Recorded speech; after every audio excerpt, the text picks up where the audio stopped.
最纯色那一年，我生扑了学院的高冷校草，除了每个月那几天，我们几乎都在床上度过。大学4年，我们身心无比契合，仿若天生一对。直到毕业那天，他神情淡漠地说：“你报个价吧，我们两清。”我努力克制自己的情绪。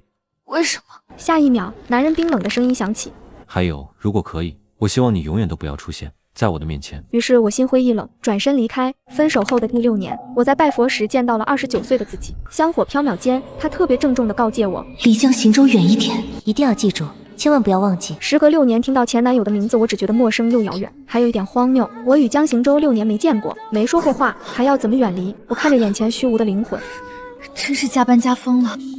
你今天就会和他重逢，远离他。最后他被拦在了4门，我回头看了一眼，加快了离开的脚步。江行舟，江行舟，6年都没听过的名字，现在却像是魔咒，一遍遍在耳边重复。泾阳市第一医院，闻着有些呛人的消毒水味，我一路烦躁的心诡异的平息下来。刚路过外科中心台，就被护士长张笑笑神秘兮兮的叫住：“夏主任，你听说了吗？今天院里会来一个天才外科大神。”是院长亲自从国外挖回来的。我突然就想起那个幻觉来，当年江行舟就被誉为医学系的天才，更是被保送去了哈佛。会是他吗？这念头只是一瞬，我便自嘲一笑。听说他在国外发展得很好，怎么可能会回来？话语间，手机叮咚响起，所有人员大会议室集合。我回了句收到，便和张笑笑一起走了过去。会议室里，我刚坐下，抬头便见到院长走进来，而跟在他身后的，竟真的是江行舟。他身穿白大褂，戴着一副金丝眼镜，神色清冷。大家好，我是江行舟。这张脸实在是长得好，引得在座的医护人员发出了小小的惊呼。院长指了指我介绍：“这是我们泾阳市外科第一圣手夏清河，我们院的宝贝人才。小夏，来，你们2个青年才俊认识认识。”我没动，这是我和江行舟分手6年后的第一次见面，那些曾经设想过的重逢场面，在脑海里一一闪过，我却连开口都难。2人都没有动作，会议室里的空气弥漫起微妙的尴尬。最后还是院长出声：“小江回来的好，我们医院终于凑出了一对金童玉女。”江行舟面色沉静，仿佛从来都不认识一般。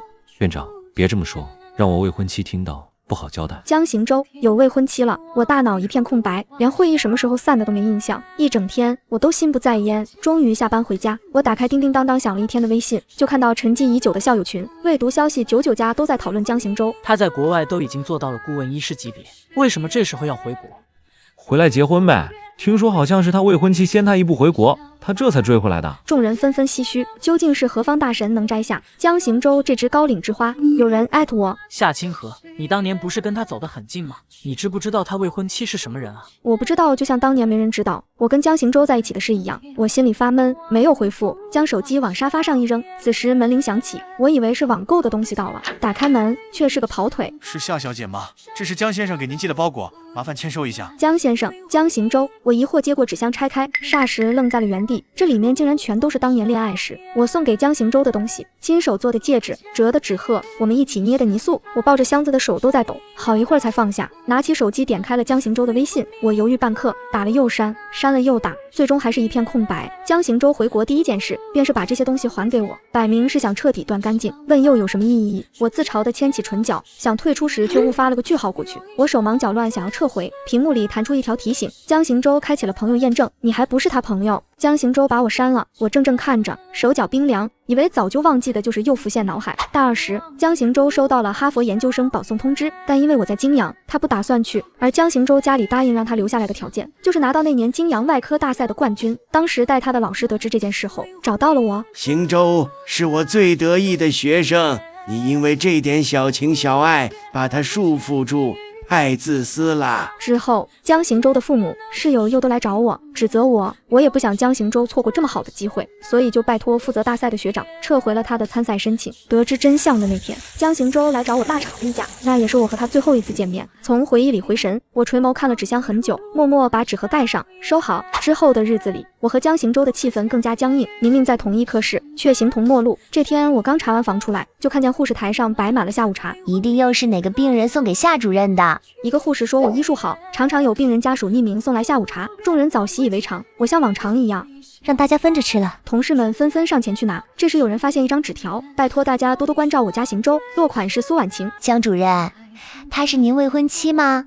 哇哦，江主任未婚妻可真贴心。同事们纷纷夸赞，江行舟脸上也罕见的有了些笑语。我尴尬的立在原地，手里的奶茶拿也不是放也不是。这时只听江行舟开了口：我来这么久了，也没跟大家好好聚聚，今晚请大家吃个饭。我愣了愣，江行舟这样天才般的存在性子傲，向来不屑于将心思用于人际关系上。以前在一起的时候，我也劝过，但江行舟从来不听，现在却为未婚妻改变了这么多。我苦笑着扯起唇角，觉得胸口实在发闷，便悄悄离开，去天台透气。可待了没一会，就听到有人聊着天走过来。江主任，您跟夏主任以前是不是认识？感觉你们之间气氛不太对劲。听到江行舟的名字，我下意识躲了起来。一阵沉默后，就听江行舟清冽的嗓音响起：不认识。心脏被砸了一下，手里的奶茶杯被捏得变了形。过了一会，四周安静下来，我以为他们走了，便走了出来，却没想到江行舟还在。四目相对，我笑容勉强：有必要否认吗？太麻烦。江行舟冷漠的态度梗得我说不出一句话。可我们终归要在一处共事，尴尬下去也不是办法，还不如现在把话说开，免得影响工作。我想着，鼓起勇气重新开口：关于6年前的事，我可以解释。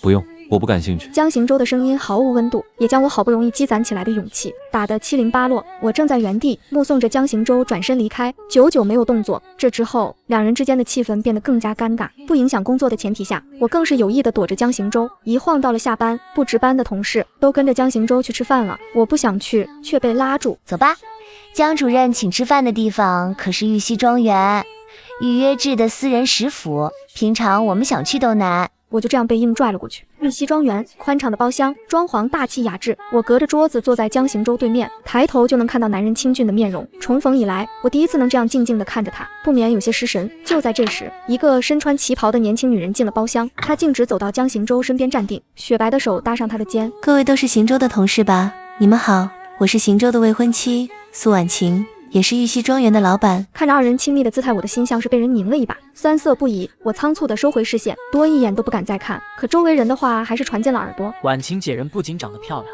还这么有能力，和我们江主任真是般配。宛若订婚宴般热闹的场景，我却觉得仿若置身幽冷的海底，迫不及待想要逃离。我家里有点事儿，先回去了。我低声跟张笑笑说了下，就要离开。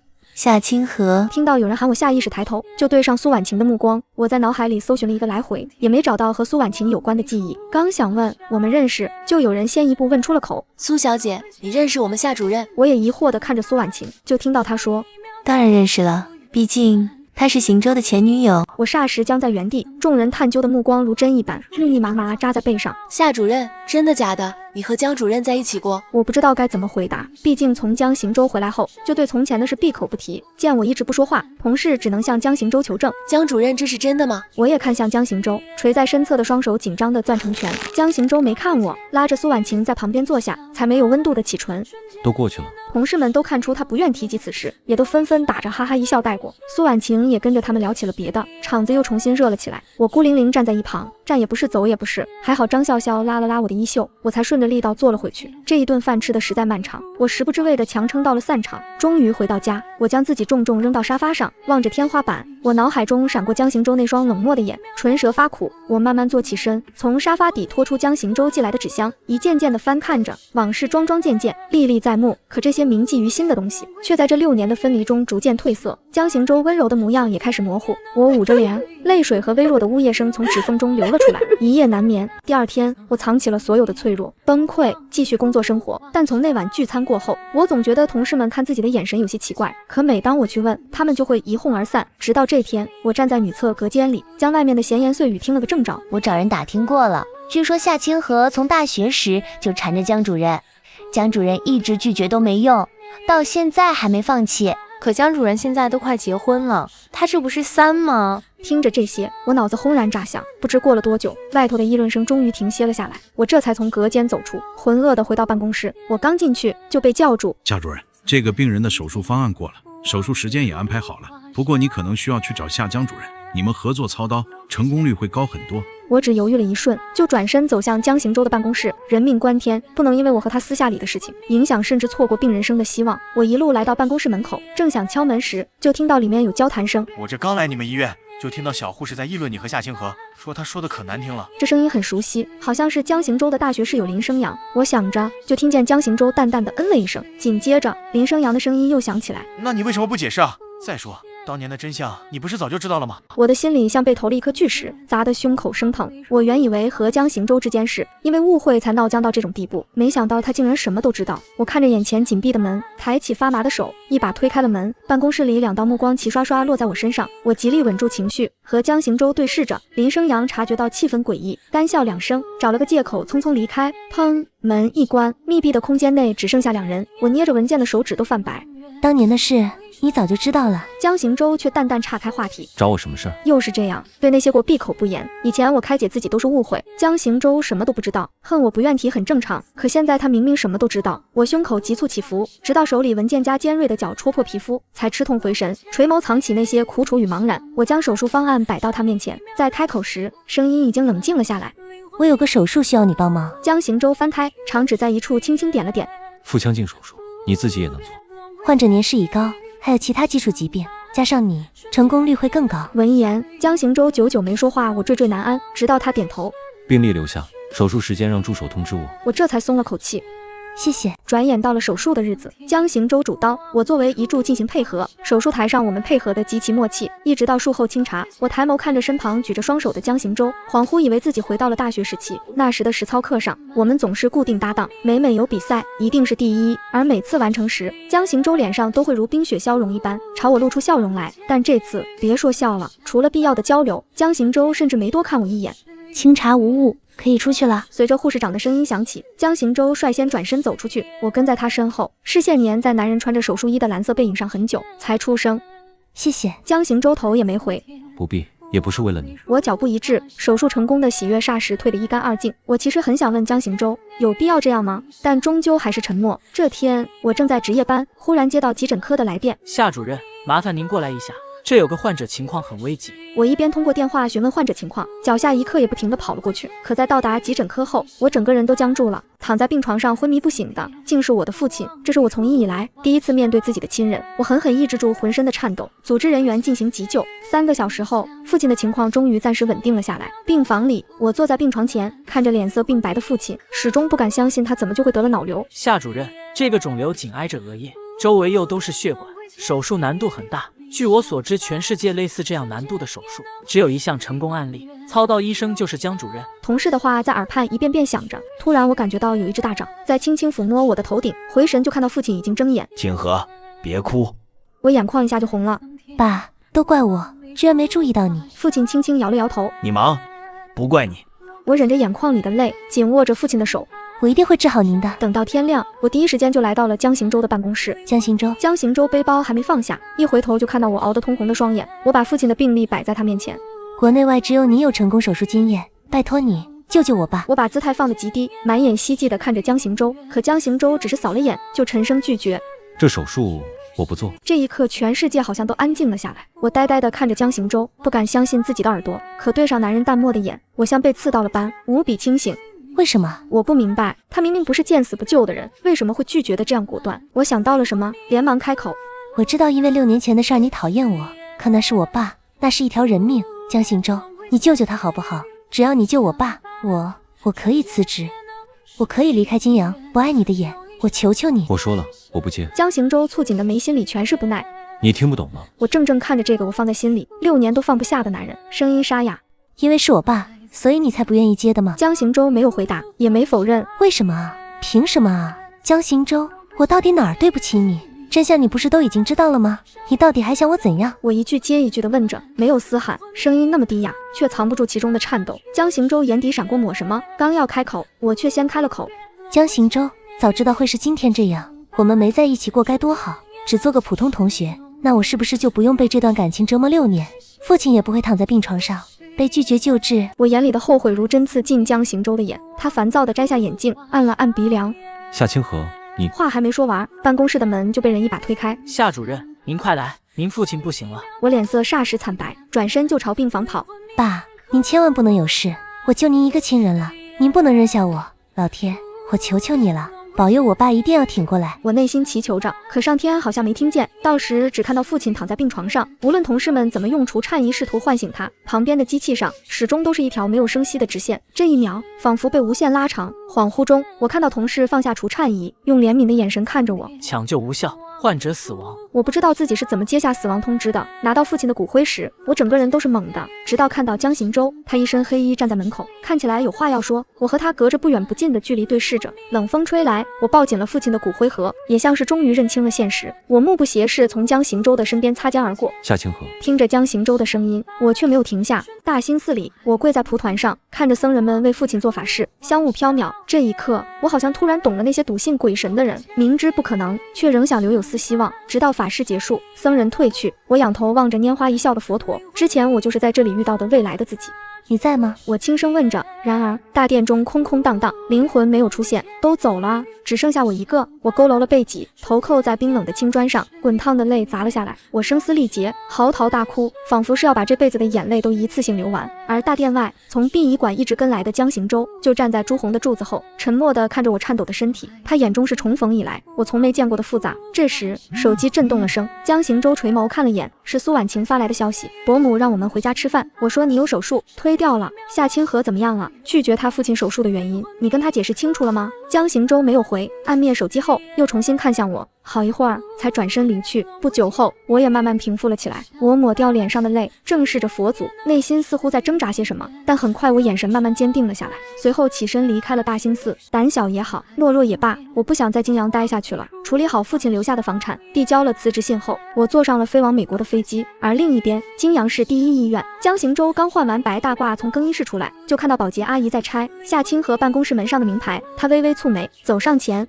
拆这个干嘛？见到江行舟，保洁阿姨笑着回：夏主任辞职了，可不得换了。夏清河辞职，江行舟脑袋轰了一下，向来面无表情的脸上第一次挂上慌乱和无措。什么时候的事？他说去哪儿了吗？保洁阿姨吓了一跳，连忙回：没说啊。江主任怎么了？江行舟没心思回答，转身就往院长办公室走。他知道夏父的死给了夏清河很大打击，所以他决定给他些时间缓和好，再来把一切说清楚。却唯独没想过夏清河会直接离开。而此时我正在万米高空之上，我最近有些失眠，特意带了褪黑素，飞机上吃睡的迷迷糊糊间，只感觉到机身在剧烈的摇晃，整个机舱内充斥着人们惊慌失措的叫喊声。紧接着飞机猛地下坠，我甚至都没来得及反应，头重重磕在金属铁板上，直接失去了意识，坠入了无边黑暗。等再醒来，我躺在柔软的大床上，软的好像刚刚经历的飞机失事只是一场噩梦。我茫然坐起身，却在看到身旁江行舟沉睡的脸后，彻底懵了。这是怎么回事？为什么我会跟江行舟睡在同一张床上？我想不出答案，跳下床拿过手机就想离开，可手机屏幕亮起的那刻，我顿时怔愣在原地。上面的日期显示2027年3月1日，我攥着手机的手猛地收紧，震惊无措。我竟来到了3年后，现在的我正好29岁，和大兴寺遇到的灵魂处在同一个年纪。江行舟还在熟睡，我轻手脚想要起床，身旁的男人伸手揽住我，嗓音沙哑：再睡会儿。我就这么被他抱进了怀里，男人温热的鼻息扑在我头顶，耳旁是他有力的心跳声。我还记得江行舟拒绝手术时的冷淡，如今的状况让我起了一身的鸡皮疙瘩。江行舟感觉到怀中人的战力，手臂微微收紧，鼻音浓重：冷吗？不冷，我想喝水。我随意找了个借口，就要挣脱他的怀抱起身，哪知江行舟立刻收回手，率先下了床，倒了杯水送到了我嘴边。这是什么情况？我愣愣地接过水杯。这个人真的是江行舟吗？看到我呆呆的样子，江行舟忍不住伸手摸了摸我的头，话语中笑意明显。怎么了？一大早就发呆？我低头喝水，脸眸盖住眼中情绪。没事，做了个噩梦。这话应付住了江行舟，他没再追问，转身走了出去。我这才有空好好打量周围环境，看这极简的装潢风格，这里应该是江行舟的家。他下床走进卫生间，情侣牙刷映入眼帘。我犹豫着拿起了粉色的那一只。出来时，餐桌上已经摆好了早餐。江行舟一边摘下身上的围裙，一边往房间走去。有急症患者，我先去医院，你自己慢慢吃了再来。他很快洗漱完，换好了衣服，戴上了那副金丝眼镜，这副样子才让我觉得此刻站在自己面前的的确是江行舟本人。门被轻轻关上，房子里只剩了我一个人。我仍然有些恍惚，我摸着刚刚被江行舟轻轻亲过的脸颊，心中百思不得其解。脑海中空白的这一年都发生了些什么事情？现在的我和江行舟究竟是什么关系？我将脑子里的疑问暂且放下，收拾好情绪，来到了医院。他得找张笑笑问问。医院里或熟悉或陌生的面孔，见到我都热情地打着招呼：夏主任早。我保持着礼貌的微笑，一一回复：早。办公室还是原来那个，我现在仍然是普外科的副主任。换好白大褂，就有小护士匆匆来找我去查房，一通忙下来，终于得空。我打算去找张笑笑，刚走到护士站，就又看到护士台上摆了一堆点心，包装袋上印着玉溪庄园字样的 logo。清河，你看什么呢？张笑笑刚教完新来的护士回来，就看到我站在护士台前面发证。他伸手在我眼前挥了挥，我终于回过神来，指着护士台上的点心问：这是谁送的？张笑笑一脸看傻子的眼神看着他。苏婉晴啊，她不是经常送吗？我捏了捏发汗的手心，犹豫开口。他和江行舟什么关系？张笑笑更震惊，恨不得立马把我拉去做一个脑部检查。她是江主任未婚妻啊。清河，你今天是怎么了？我脑中轰然一声，苏婉晴现在还是江行舟的未婚妻，那我又算什么？我把张笑笑拉到自己办公室。怎么啦？今天奇奇怪怪的。张笑笑一脸疑惑，夏清河神情严肃地看着他。笑笑，我1年前坐的飞机失事，你还记得吗？张笑笑不明所以地点点头。记得。我失去了从那时候到现在这中间1年的记忆。张笑笑也正色起来。那你想起来飞机失事之前的事情了？夏清河点点头。张笑笑脸上的神情复杂，他慢慢开口：1年前，航班出事后，你就被送回到了咱们医院。主治医生是江主任，他花费了很多心力才让你苏醒过来。但你醒过来之后，失去了之前好几年的记忆。心理医生说，你这是创伤后的选择性遗忘。你潜意识选择了忘记那些让你感到痛苦的事情。他没再接着说下去，只是眼神逐渐带了点怜惜。我没有继续问，虽然我不知道为什么我和江行舟会是现在这样尴尬的关系，但我知道这种事情自己肯定说不出口。张笑笑应该也不知道更多。回办公室的路上，遇到江杭舟从对面走廊迎面而来，我欲言又止地看着他，可后者目不斜视地走了过去，就像是没看到我一样，调转脚步。我从一旁的楼梯上了天台，天台空无一人，与记忆中的一样。我站到墙边，朝远方眺望，只觉得心里一团乱麻，怎么解都解不开。身后突然传来脚步声，我下意识回头，就看到江行舟朝我走来，他仍旧是一身白大褂，戴着那副金丝眼镜，但神情要柔和许多。我转回头，不再看他，身后传来温热的触感，我感觉到自己被人从背后抱住，男人身上的雪松香充斥着鼻腔，我用了点力气才从他的怀抱里挣脱出来。江行舟神情有些不解，低哄道：生气了？不是你自己说在医院要装不熟的吗？我要求的。我突然意识到什么，转身问道：我们现在是什么关系？江行舟神色微变，正想开口时，手机铃声突然响起，他接起电话，深深看了我一眼，来不及多说一句话，就匆匆离开了天台。我看着他的背影在视线中慢慢消失，夕阳渐渐下落，我眼中映出残阳的轮廓。江行舟有个紧急的手术，我独自回了我和江行舟的家。我将手指按到指纹识别区域，低倚开锁，门咔嚓一声打开，这给我一种很奇怪的感觉，仿佛这真是两人的家似的。但想到父亲，想到苏婉晴，我便无法安心再把这日子稀里糊涂的过下去。我绕着屋子走了一圈，全都是与我相关，但我却毫无印象的痕迹。屋内没开灯，我坐在客厅沙发上。江行舟做完手术一回来，看到的就是这样一副景象。他换鞋的身形一顿，仿佛被吓了一跳，接着他就听到我的声音从黑暗中传来：江行舟，我们到此为止吧。屋子里的气氛沉默下来，过了好一会，我才听到江行舟开口：为什么？他将灯打开，屋内明亮起来，终于看清楚我的脸。我安静地坐在那里，神情有些淡漠，让江行舟心里没由来的有些发慌。他长腿一跨坐到沙发上，伸手想去触碰我，我身形微微一偏，避开了他的动作。江行舟的手就这样尴尬地悬在了半空，我直直看进他的眼中，语气坚决：因为我爸。男人黑眸中闪过一丝讶异，很快便恢复镇定。你都想起来了？我的表情说明了一切。他神情有些无奈。我跟你解释过。我情绪有些激动地站起身来打断他。有什么好解释的？那可是我爸的命，都是因为你的见死不救，我爸爸才会走的。我眼眶微红，眸中带着星星点点的恨意。我不知道这1年间都发生了些什么，但你眼睁睁看着我爸不治身亡，还趁我失忆哄骗着我当你和苏婉晴的3，你的良心能安宁吗？江行舟神情疲惫地揉了揉眉头，我见他不再说话，转身朝玄关走去。开门时手被人从身后拉住，去哪？去没有你的地方。我嗓音沙哑，男人用力将我拉回后，越过我去开门。你在家？我走。江行舟动作干净利落，我还没来得及反应，门就已经在眼前缓缓合了起来，满是空寂。我在玄关站了好一会，才转身去洗漱。明天还得上班，日子还得过，睡衣也是情侣款。我收拾好，躺到床上，枕头、被子上全都是江行舟身上那股雪松香，仿佛江行舟就躺在旁边一样。我辗转反侧，好一会才睡着。第二天上班时，我在医院里刻意的避着江行舟，整整1天下来，俩人一次照面都没打过。下班的时候，预约的搬家公司就提前给我打了电话，搬家公司动作很迅速，很快就把我连人带行李打包送到了我的家。这是爸爸给我买的房子，这里才是我真正的家。我躺倒在熟悉的沙发上，才觉得心里安宁了许多。叮铃铃，手机铃声又响起，我抬手就想挂掉，但定睛一看，发现不是江行舟，是一个陌生的号码。我接通，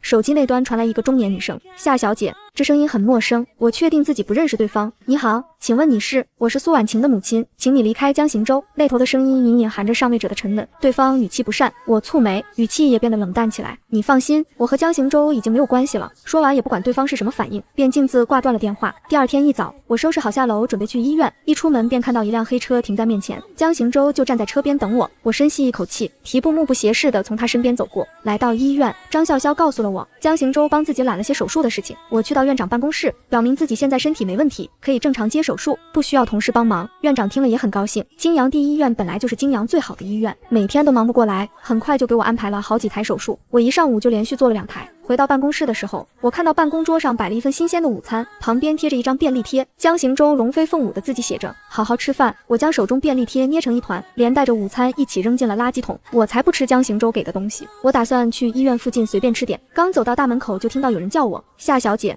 我转身就看到一个优雅的贵妇，她眸色冷淡地勾着唇角。我是苏婉晴的母亲，我们找个地方谈谈。我自觉和苏婉晴的母亲没什么话好说，脸上也扯起假笑。抱歉，还有病人在等着我，实在腾不出时间跟你闲聊。对方神色自若，上前2步凑近我的耳朵，轻声道：“那我们就在这，让全医院都知道鼎鼎大名的夏医生是怎么当3的。”语气平淡，但其中威胁之意十分明显。我不得已答应了他。2人在附近一家茶餐厅落座，包厢内环境清幽，隔音很不错。我率先开了口：“过去的1年可能是我的不对，但现在我和江行舟没有任何关系。”对面的贵妇扑哧一声：“夏医生这是在把我当傻子呢？”他双手环胸，靠在椅背上，昂着头看夏清河，说吧。要怎么样才能离开江行舟？我有些无语，我觉得面前大婶真的莫名其妙。我明明再三说了，我和江行舟现在没关系。有钱人都这么不相信别人说的话吗？敲门声传来，服务员陆陆续续上了菜，我肚子早就饿得咕咕叫，索性闭上嘴，打算专心先吃了饭再说。期间，苏婉晴的母亲长篇大论说了好大一通话，无外乎就是软硬兼施，让我离开江行舟之类的。我一只耳朵进一只耳朵出，对面的贵妇好半天都没得到反应，气急，拿起桌上的水杯就要往我脸上泼。就在水泼出来的瞬间，一个身影迅速地冲进包厢，挡在了我身前。我看着面前突然出现的江行舟，心道不好，这下苏婉晴的母亲更是要缠着我不放了。江行舟低头，担心地询问我：“你没事吧？”我愣愣地摇了摇头。对面的贵妇再也端不住，指着2人的鼻子破口大骂起来：“你们这对狗男女！”江行舟转身将我护到身后，语气冰冷：“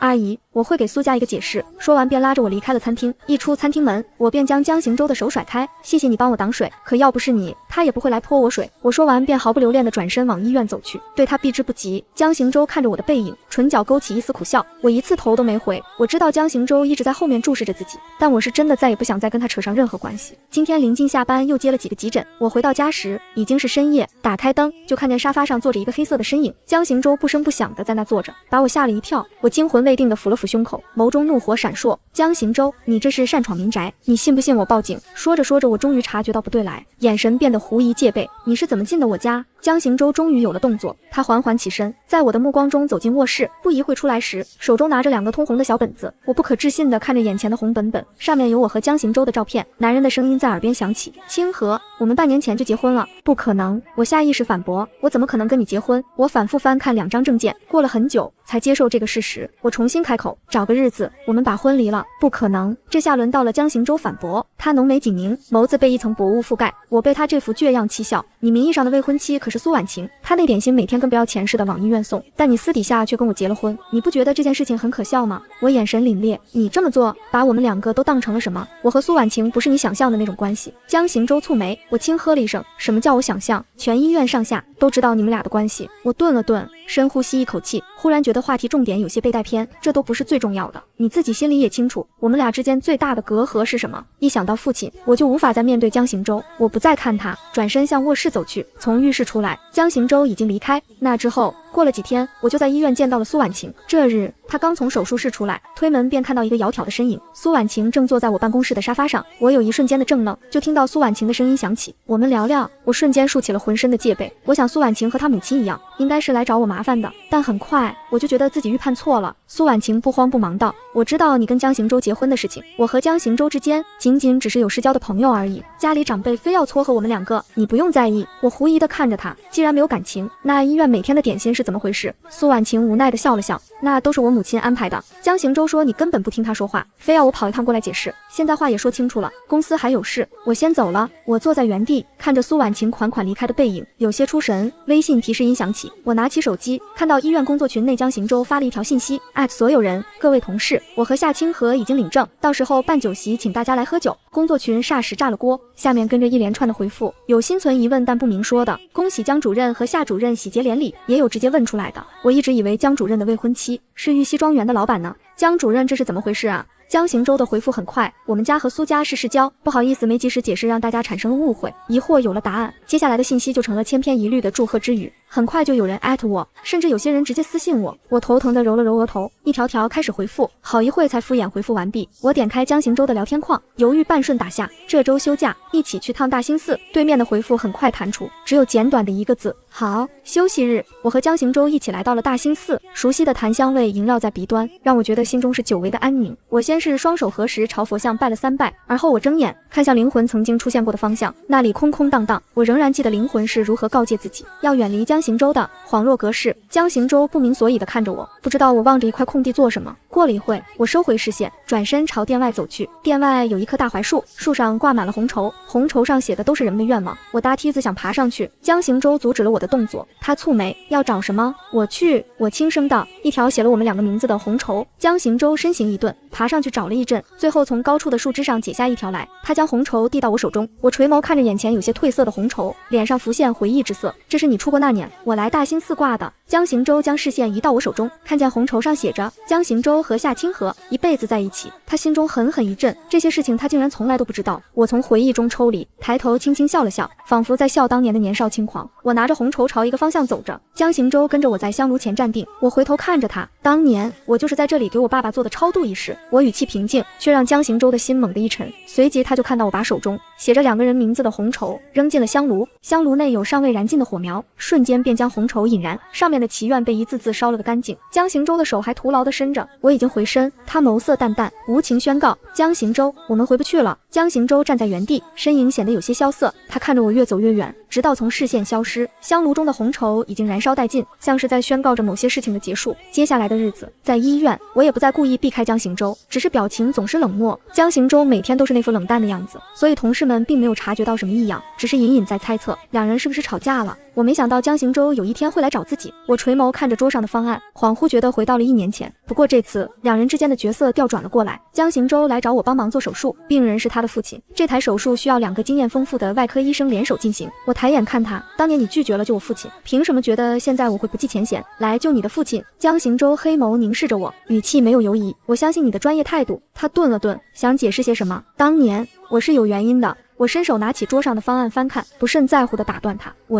我眼睛直直地望进江行舟眸中。你说的对，我不像某些人会因为私人感情影响到工作，你的父亲对于我来说只是一个普通的病人而已。江行舟被打断，也没再将话继续说下去，转身离开了我的办公室。手术很顺利，江行舟的父亲在 ICU 住了几天后，很快就转入了普通病房。这天我查房时被一个人叫住，我转身，是江行舟的父亲，他们父子俩长得很相似。你和行舟的事情我都知道了，你不用有任何顾虑，和他安心过日子。我考虑到他身体还没好全，受不得刺激，生生压下已经到了舌尖的嘲讽，转而扯出个勉强的笑容来，敷衍的点了点头。转身时就看到江行舟站在了病房门口，我演戏演全套的朝江行舟点了点头，忽略后者眼中的柔色，走出了门。江行舟跟了上去，却听到我冷淡的声音传来：什么时候去离婚？他脚步顿了顿，仍旧是拒绝的态度。不去。我猛地回身，正想说话，却突然眼前一黑。再醒来时，我就看到江行舟坐在我病床边，见我睁眼，江行舟眼中闪过一丝光亮，但神情欲言又止。我视线慢慢变得清晰起来，眼尖的看到了他手中的白色纸张。我病了。我撑起身子问：我得了什么病？江行舟微不可见的将手中的单子往身后藏了藏，眸光闪烁。我心中的疑问更甚，我用手紧紧攥着被子。你实话实说吧。江行舟嘴唇一张一合，说出来的话让我脑中轰然作响。清河，你怀孕了。我反复将他这句话咀嚼了好几遍，才像是终于听懂似的。孕检单上面清清楚楚的写着自己已经怀孕6周多。我轻轻伸手抚上自己的腹部，有些不敢相信，这里居然正在孕育着一个小小的生命。我抬头对上江行舟的眼睛，后者眸中罕见的闪着星星点点的忐忑。我开视线，深深的吸了一口病房内的空气，凉凉的，带着熟悉的消毒水的味道。父亲去世的场景又出现在眼前，恍若昨天发生的事情。我掀开被子做事要下床，江行舟见我动作，本来都弯腰将鞋子递到了我脚边，但起身的瞬间顿了顿，问了句：你要去哪里？我穿上鞋子站起身来，不看他径直往外走，去做人流。语毕，我便觉得手臂被人用力拉住，回头就看到江行舟紧抿着唇，深潭般的黑眸中隐隐浮现痛色。我用力怔了怔，但江行舟握得极紧，我这点力气对于他来说犹如皮肤汗数。清河，这是我们的孩子。江行舟将我们二字咬得很重，我猛地转头，一字一句说，正因为是你的孩子，我才不想留。江行舟眸光暗淡下来，我轻易将手抽出，走出了病房。我一路都没停，径直朝妇产科走去。到门口时脚步却突然顿住，或许是走得太急，腹部突然有些抽痛。我抬手轻轻在肚子上摸了摸，宝宝，对不起。站了会儿，腹部的抽痛停息下来，我走进去，在妇产科医生的再三确认下，预约了人流手术，手术时间安排在了明天。我轻轻点了点头，恍恍惚惚朝外科走去。半路上就见周围的同事们突然开始朝着急诊科的方向奔跑起来。这种情况偶尔会出现，一般都是发生了重大事故。果不其然，口袋中的手机响起来，那头说医院附近发生了一起连环追尾，头车的司机伤情严重，让他直接去手术室进行手术。我听完立刻疾步朝手术室走了过去，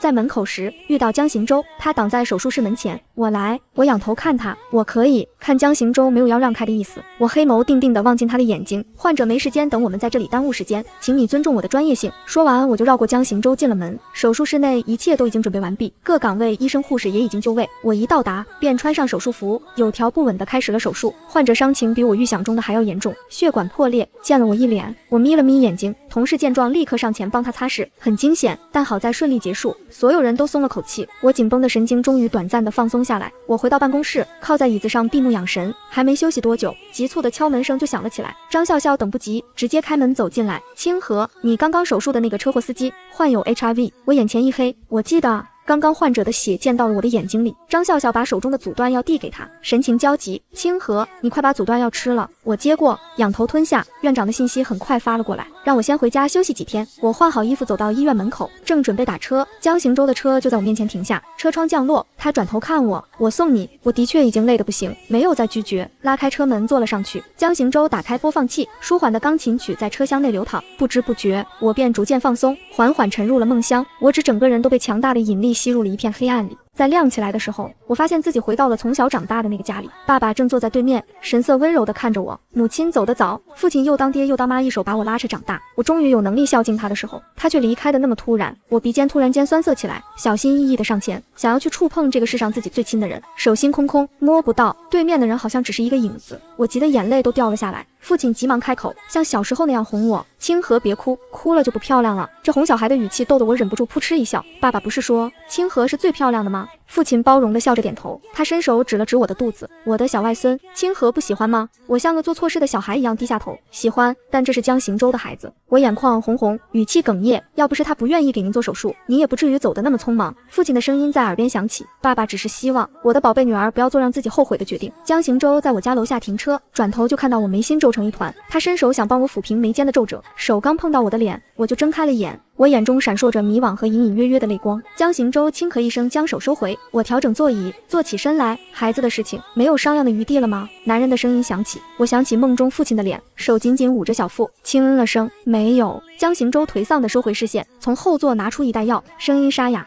这是你这一阵子的阻断药，你记得吃，会有些副作用，你好好休息。1日3餐我会安排。我应下，接过袋子下了车，看着江行舟的车越驶越远，我眼眸闪烁，神色复杂。我刚刚说了谎，自己其实决定留下这个孩子，因为父亲的事情，我无法再坦然地和江行舟在一起生活。但是孩子的确是无辜的。我拿出手机，给妇产科的同事打了个电话，取消了预约。接下来的一段时间，我都乖乖地待在家里，吃阻断药，养胎。虽然阻断药的副作用明显，但好在对胎儿影响不大。在家休息的时间，我并没有闲着，将现在这套房子挂到了网上。父亲原先住的那一套，我没动，因为那里面有父亲的气息，我舍不得。这套房子地段、户型都很好，这些年行情涨了不少，很快就有买家愿意出高价购买。这些钱足够我安稳出国，去把孩子生下来。签完购房合同的这天，医院的检查结果也已经出来，没有感染。江行舟下班特意过来告诉他这个消息，或许是听说我取消了流产手术，所以他认为我的心还有转圜的余地。男人心情特别好，专程去买了一大堆我爱吃的菜，亲自下厨，叮叮当当做了一整桌美食。二人难得如此平和地坐在同一张桌子上吃饭，虽然不说话，但气氛也是和谐的。我垂眸看着碗里江行舟给我夹的菜，犹豫半晌还是没有挑出来。男人看着我一口口吃了下去。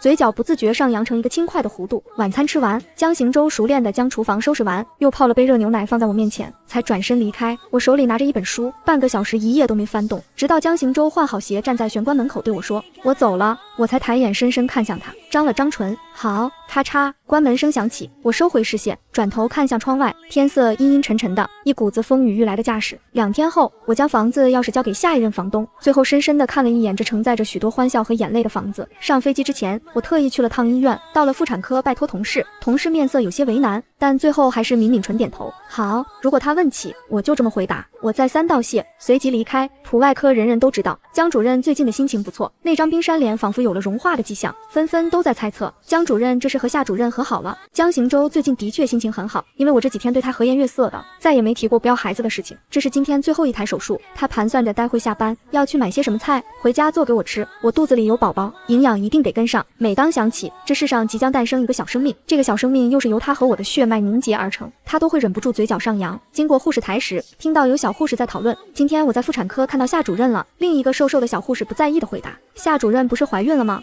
来产检的吧。江行舟脚步顿住，他神色一凛，转了个方向朝妇产科走去。夏清河今天来妇产科干什么了？妇产科医生看着眼前这个面色阴沉的男人，声音都有些发抖。江行舟听到他说来做了流产手术，短短几个字，顷刻间让江行舟感觉到天崩地裂。他来不及再说些什么，转身就朝车库跑去。来到我家，急促的敲门，门很快就被打开，是一对陌生的中年夫妻。他们看着眼前这个神情焦急的男人，眉头微皱。请问你找谁？江行舟抬眼确认了一下门牌号，是夏清河家没错。他气都没喘匀问道：夏清河呢？夫妻俩恍然大悟，警惕的神色放松了下来。你找夏小姐啊，她把房子卖给我们，听她说好像是要出国。你是她什么人啊？出国这么大的事她没告诉你吗？江行舟神色正愣，他追问：你们知道她要去哪个国家？什么时候走吗？夫妻俩连连摇头，这我们就不知道了。他没说。江行舟眼睁睁看着门在眼前砰一声关上，失魂落魄的下楼回到车里。天色已经暗了下来，周围显得格外寂静。江行舟拿出手机，第无数次拨打我的电话，显示未接通之后，他翻开通讯录，找到张笑笑的号码拨了过去。张笑笑疑惑的声音很快传来：江主任，这么晚有什么事吗？江行舟嗓音紧绷：夏清河走了，你知道他去哪了吗？张笑笑下午的确见过夏清河，但他只说自己要走，去哪里却没说。不知道，他没跟我说。听他的语气，的确是不知道。江行舟嘱咐张笑笑，有我的消息一定要第一时间告诉他，然后就失落地挂断了电话。机场候机室，我带着随身的行李等待登机。我东西不多，加上托运的那部分也只有3个箱子，打算其他的到了国外再重新买。广播通知我的航班号可以开始登机了。我缓缓起身，跟着人群朝入口走去。黑夜中，江行舟的黑色轿车仍然停在我家楼下，他形单影只地坐在车里，显得格外孤独。突然，江行舟抬手发动了车，朝着机场疾驰而去。金阳机场很大，他把车停在停车场，下了车就开始狂奔。等他跑到候机室门口时，若有所觉一般转头看向窗外，有一架飞机在天空中划过了一道弧线，飞入了云层中。机舱内，我靠着椅背，怔怔看着窗外，自己从小长大的金阳市逐渐在缩小。我看到市中心亮起的那些灯光，原本也有我的那盏。伸手抚上腹部，里面小小的生命仿佛给了我无限的勇气。宝宝，以后我们相依为命吧。我在心里轻轻说道。江行舟找遍了整个机场，都没有发现我的身影，他不得不被迫接受我已经离开了的这个事实。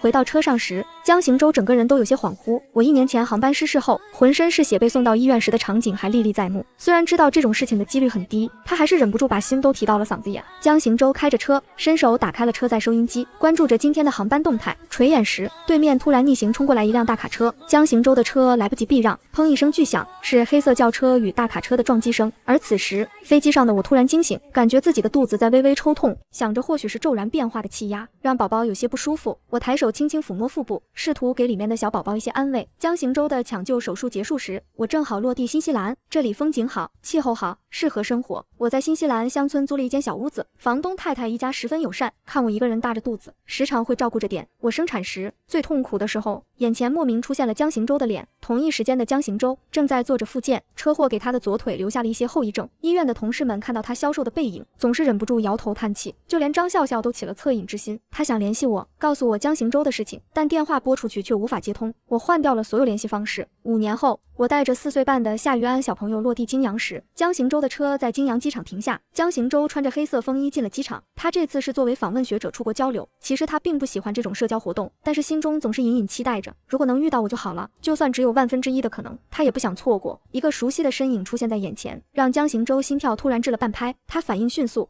，3步并作2步上前，拉住前方人的手臂。对方疑惑的转身，是个陌生的面孔。江行舟连忙道了声抱歉，不好意思，认错人了。忽略这位女士惊艳的目光，他失望地转了身，背影实在是太像了。夏清河，你到底在哪里？此刻的我正抱着熟睡的夏于安，坐上了回家的计程车。夏于安用小肉手揉了揉惺忪的睡眼，迷迷糊糊地问我：妈咪，我们现在去哪里？我理了理他额前的乱发，声音温柔：我们现在去妈咪从小长大的房子里。从小就听我讲我小时候的故事。小奶团子很高兴，终于能够见到那个故事中的房子，他兴奋地欢呼：好爷！我看他这可爱的模样，唇角扬起宠溺的微笑，眼神却微微闪着担忧，不知道会不会遇到江行舟，要是遇见了该怎么办？我已经打定主意，不会再和江行舟扯上关系。我带着夏于安，终于回到了这个有父亲味道的家来。母子俩齐心协力，把家里里里外外都打扫了一遍。随后，我带着夏于安去给父亲母亲扫墓。当我走到坟前时，被眼前的景象小小惊讶到。二老的墓碑干干净净，前面整整齐齐摆着2束白菊。是谁在我出国的这段时间来替我探望父母的呢？我将带来的祭品一一摆出，点上蜡烛和香，带着夏于安拜了拜。爸爸妈妈，我带于安来看你们了。夏于安也跟着喊道：外公外婆，于安来看你们啦。我絮絮叨叨和父母讲了许多这5年来的经历。带于安的时候，我也没放弃学习。于安很乖，很活泼可爱，没让我操过心。如果你们还在，一定也会很喜欢他。良久，他起身，带着夏雨安去了大兴寺。大兴寺没有多少变化，我闭着眼，双手合十，没有注意到夏雨安好奇地跑了出去。小朋友看到庙里小僧人的光头，觉得好奇，跟着他跑到了槐树下。哎呀！一不留神，小身影就撞上了一道高大的人影。江行舟弯腰扶住他，在看到他的眼睛时，心中微微一震。江行舟今天刚回国，这些年不定期来大兴寺走走，已经成为了他的习惯。小朋友，你怎么一个人在这里？你的爸爸妈妈呢？江行舟蹲下身子问。或许是这小男孩的眼睛给了他一种太过熟悉的感觉，他生怕像平时那样太严肃了会吓到孩子，于是神色格外温柔。夏于安抬手揉了揉吃痛的额头，龇牙咧嘴地回答：我没有爸爸。江行舟眸色微动，他的声音甚至都有些紧张。那你的妈妈在哪里？夏于安有些奇怪地看着眼前这个帅气的叔叔，不知道他为什么突然有些激动。他伸出小手往大殿指了指，妈咪在那里面。江行舟抱起他起身，迫不及待往大殿走去，里面空无一人。我发现夏于安不见后，就立马跑出去找，问遍了寺里的僧人，都没人见过。就在我即将崩溃时，却看到江行舟抱着夏于安站在大殿里，我心里咯噔一下。像江家这样的家庭，绝对不会允许家族血脉流落在外。他们要是知道夏于安的存在，一定会把他抢走。我看着夏于安和江行舟相似的小脸，觉得浑身寒冷。江行舟进殿发现没人，有些失望，但他并不气馁，放下夏于安，没关系，我们在这里等一会。这等待十分漫长，夏于安等得无聊，缠着他给自己讲故事，一连讲了好几个。江行舟终于疑惑地问道：你妈咪怎么还不来找你？夏于安也觉得奇怪，妈咪告诉他，如果走丢了，让他要在原地等，说他一定会回来找他。可都过了这么久，他都没来。夏于安突然大哭起来，哇呜呜呜，我妈咪是不是不要我了？江行舟看着眼前的小团子，哭得一把鼻涕一把泪，手忙脚乱地在口袋找来找去。他拿起纸巾帮夏于安擦了擦脸，干巴巴地安慰道：不会的，你这么可爱，你妈咪怎么会不要你？小朋友哭得满脸通红，打了个哭嗝问他：真的吗？江行舟神情认真地点了点头，你妈咪一定是迷路了。哄了好一会，夏于安才终于停止了哭泣。余光中有人走了进来，俩人齐刷刷地抬头，然后目露失望，不是她，是一个陌生的女人。她走上前，亲昵地抱住夏于安，宝宝，妈妈可算是找到你了。夏于安没有挣扎，任由她把自己抱起。她看到这个陌生的阿姨穿着妈咪的外套，手上还戴着妈咪的手链，所以她知道这一定是妈咪叫来的阿姨。江行舟再一次失望，在夏于安被抱走之前，他鬼使神差地问了一句：小朋友，你叫什么名字？小男孩的声音脆生生地传来：我叫夏于安。夏于安。江行舟站在原地，口中反复咀嚼着这个名字，怎么会这么刚好？他也姓夏。夏于安被陌生阿姨抱到了偏殿，我早就在那里等着。他欢呼一声跳下去，扑到我怀中，我就知道妈咪不会不要我。我和这位陌生的女士把衣服换了回来，向她再三道谢，来不及安慰夏于安，赶忙带着她回了家。离开大兴寺，坐上车，我紧绷的神经才算是放松了下来。我松开紧紧抱着夏于安的手，问她：于安今天开心吗？夏于安手舞足蹈的比划：我今天遇到了一个漂亮叔叔，他给我讲了好多恐龙的故事。我轻声又问：那于安喜欢这个漂亮叔叔吗？夏于安回答的毫不犹豫，喜欢。我神情复杂，沉默了好一会，直到夏于安伸手去轻抚我眉间的褶皱，我才回过神来。于安想不想要爸爸？夏于安的小脸也皱了起来。想要，别的小朋友都有爸爸，就于安没有。我的心狠狠地疼了一下，我突然有些愧疚，这样剥夺孩子获得父爱的权利，究竟是对是错？直到回到家，夏于安都还在兴高采烈地讲述今天经历的事情，我哄了好久才睡着。小朋友白嫩的小脸圆乎乎的，睡颜恬静，看起来就是缩小版的江行舟。我看着他嘴唇轻轻蠕动，我轻身凑近，想听清他在说些什么。爸爸。夏于安说完，无意识地吸了吸鼻子。我心疼地摸了摸他的头发。对不起，于安，我没想到夏于安居然这么渴望能拥有一个爸爸。这天，我静静地在夜色中坐了很久。江行舟也是一夜未眠。这孩子给他的感觉实在太过奇妙，他总觉得他们之间一定有些什么连结。他打开灯，看着这空荡荡的屋子，这是我卖掉的那一件。江行舟后来又加价从那对夫妻手中买了回来，这里面有我的痕迹。他想在这里等我回来。第二天，江行舟很早就去了医院。昨天给夏于安擦眼泪的纸巾，他留了下来。他打算去做个亲子鉴定，忐忑地等了一整天，鉴定结果终于出来。江行舟看着眼前的文件袋，迟迟不敢打开。这一天，我带着夏于安逛遍了周围所有的幼稚园，终于找到一家我和夏于安都喜欢和满意的，办理了入学。母子俩一路打闹着走回了家。夕阳把一大一小两个身影拉得很长，无比温馨。走到门口时，我突然顿住脚步，一个挺拔的身影站在他家门前。江行舟手里拿着亲子鉴定报告，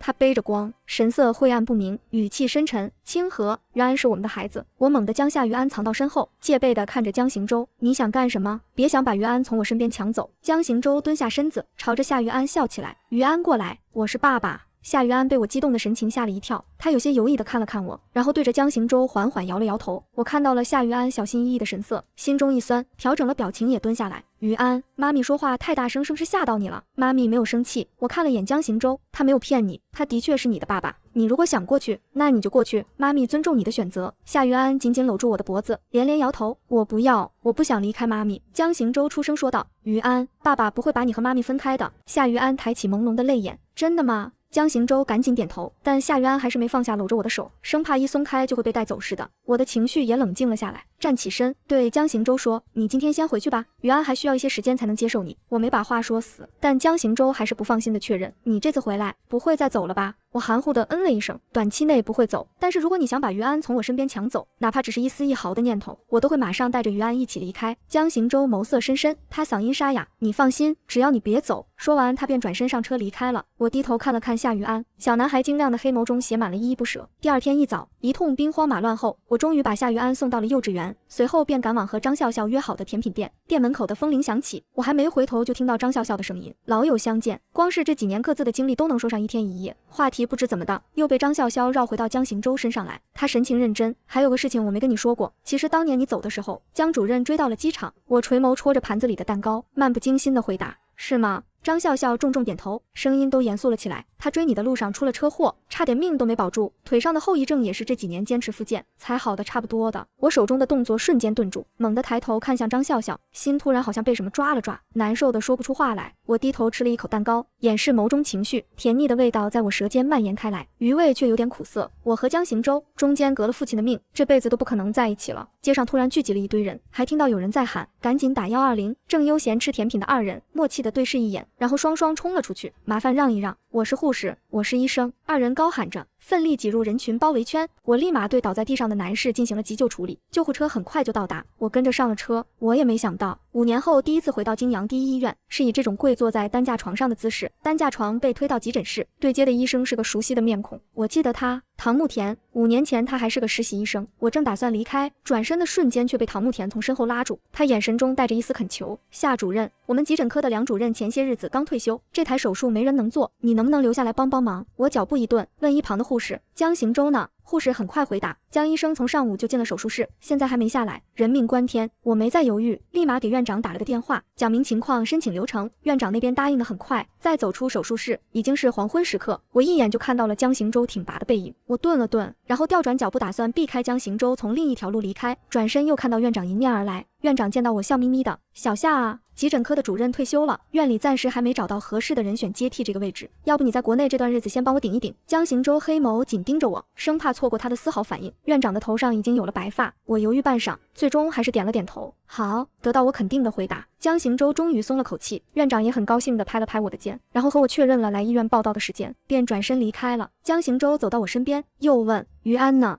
送他去幼稚园了。我答完，这才想起自己该去接夏于安了。我看了看时间，就脚步匆忙往外走。江行舟3两步赶上前，拉住我，这个点不好打车，我已经下班了，我送你去。马路上正是车辆来往的高峰期，市中心有些堵车，最后到达幼稚园的时候，还是迟到了半个小时。夏于安小朋友本来等得气鼓鼓的，但当他看到我身后的江行舟时，眼睛霎时亮了起来。爸爸。他转头看身旁的小朋友，神情得意，都跟你说了我有爸爸的吧？你看他今天就跟妈咪一起来接我回家了。小朋友眼睛瞪大，夏于安，没想到你真有爸爸，这几天都只看到你妈咪来接你，我还以为你没有爸爸呢。小孩子总是纯真的，他正儿八经的向夏于安道歉，对不起，夏于安，我不该说你是个野孩子。我和江行舟站在一旁，在听到野孩子3个字的时候，心里仿佛被针扎了似的疼。夏于安看起来却毫不在意，他大度的挥挥手，没关系，我原谅你了。江行舟蹲下身，把夏雨安抱进怀里。回去的路上，我带着夏雨安坐在了后座上。江行舟透过后视镜看着身后的母子俩，心里感受到了这5年来难得的平静。他状似无意的提议：雨安想不想爸爸妈妈经常一起来接雨安呀？夏雨安回答得飞快，想。江行舟循循善诱，那雨安想不想和其他小朋友一样，和爸爸妈妈住在一起呢？夏雨安更兴奋，想。雨安想，他摇了摇我的手臂，妈妈，雨安想和爸爸妈妈住在一起，像其他小朋友一样。车停在我家门口，江行舟转头，眸色深深看着我，搬来和我一起住吧，我们毕竟还是法律意义上的夫妻。你在国内这段时间，我也可以跟你一起照顾于安。而且他顿了顿，你难道不想让于安感受有父亲的生活吗？不得不说，夏于安就是我最大的软肋。我看着小朋友期待的眼神，心软不已地点了点头。江行舟飞速接话，像是生怕夏清河反悔似的，那我安排搬家公司，明天就搬过来。好爷！夏于安欢呼。父子俩笑着对视一眼，我却心情有些复杂。我垂下眸子，心中默默道歉，爸爸对不起。第2天下班后，搬家公司的工作人员就来了家里，一路上我眼看着风景越来越熟悉，直到到了门口才敢确认，这的确就是我5年前卖掉的那套房子。江行舟察觉到我的诧异，语气淡然的开口，后来我又买了回来。轻描淡写的一句，概括了他当时反复来找那对夫妻遭受的无数次拒绝。门打开，我站在门口往里面看去，发现里面已经被恢复成了我当时的布置。我眼眸闪了闪，提步走了进去，才发现家里早就备好了很多拖鞋、睡衣、专用杯子、夏于安的玩具、绘本等等。江行舟明明那么忙，也不知道是什么时候准备的。我看着洗漱台上摆着的同款不同色2大1小的牙刷，心微不可见的软了一下。一通整理结束，我走到客厅往厨房看，男人露出紧实的肌肉线条，正在切菜，看起来很熟练，和在医院的那个江主任判若两人，不知不觉让我看入了神。不期然，江行舟突然抬头，2人的眼神便这么没有准备的撞在了一起。我来不及闪躲，正愣地立在原地，直直看着他。江行舟眼中冰雪消融，清河，你父亲的事情，他其实想跟我解释，但我完全不给他这个机会，立刻打断他，没什么好说的，然后就转身去了房间。直到吃饭，家里的气氛都没缓和下来。这是夏于安出生以来第一次和爸爸妈妈在一起吃饭，他虽然看出大人之间的氛围有些奇怪，但抵不住心里高兴，学着我平时的表达方式，给左边的爸爸加1筷子菜，又给右边的妈咪加1筷子菜。爸爸妈咪多吃点。看着夏于安那咕噜咕噜转着的小眼神，不愿意让孩子察觉到2人之间的不愉快，我的脸色才终于柔和了一些。第2天就是我去医院报到的日子，我没拒绝坐上江行舟的车，和他一起把夏于安先送到幼稚园，然后2人一起去了医院。急诊科不愧是整个医院最忙最乱的科室，一整天各种突发状况层出不穷，我忙得脚不沾地，眼看着要错过夏于安的放学时间，我咬咬唇，还是给江行舟打了个电话。江行舟这边其实也正忙着，但他略微沉吟，还是答应了我。你放心。我放心地挂断了电话。等到忙完，天已经完全黑了下来。我回到家，发现家里空荡荡的，并没有父子俩的身影。我立马给江行舟打电话，可打了好几个都没有人接，或许父子俩去哪玩了。我心里虽然隐隐有些不安，但我还是放下担忧，先洗漱完坐在家里等着。可时针绕了一圈又一圈，还没看到2人回来，我不免开始着急起来。江行舟的电话还是没人接，我忍不住穿上外套沿路去找，一直走到了幼稚园。幼稚园灯光都已经熄灭，我找到保安大叔，询问他记不记得夏于安是什么时候被他父亲接走的。保安大叔回忆了一下，疑惑地说，夏于安小朋友不是被父亲接走的啊！我脑中轰然作响，连忙调了监控。监控里2个老年人上前跟夏于安说了些什么，夏于安立刻笑了起来，然后就跟着人走了。我认识，这是江行舟的父母。这时手机响起，是江行舟的电话。我接起，声音阴阴沉沉，江行舟，你让你爸妈来接走于安，到底是想干什么？江行舟嗓音阴哑中带着疲惫，抱歉，清河，我忘了跟你说，我下午太忙了没来得及。我打断他，于安被你爸妈带去哪里了？我冷硬的语气让江行舟心里泛起一丝恐慌。你在哪？我来接你。江行舟来得很快，我挂了电话后没多久就看到了他的车，黑色轿车一路沉默着驶入了别墅区。我记忆里从没来过江行舟家，我知道他肯定不是普通家庭，但是没想到会这么显赫，显赫到让我的心不自觉提了起来。要是他非要跟我争夺夏于安的抚养权，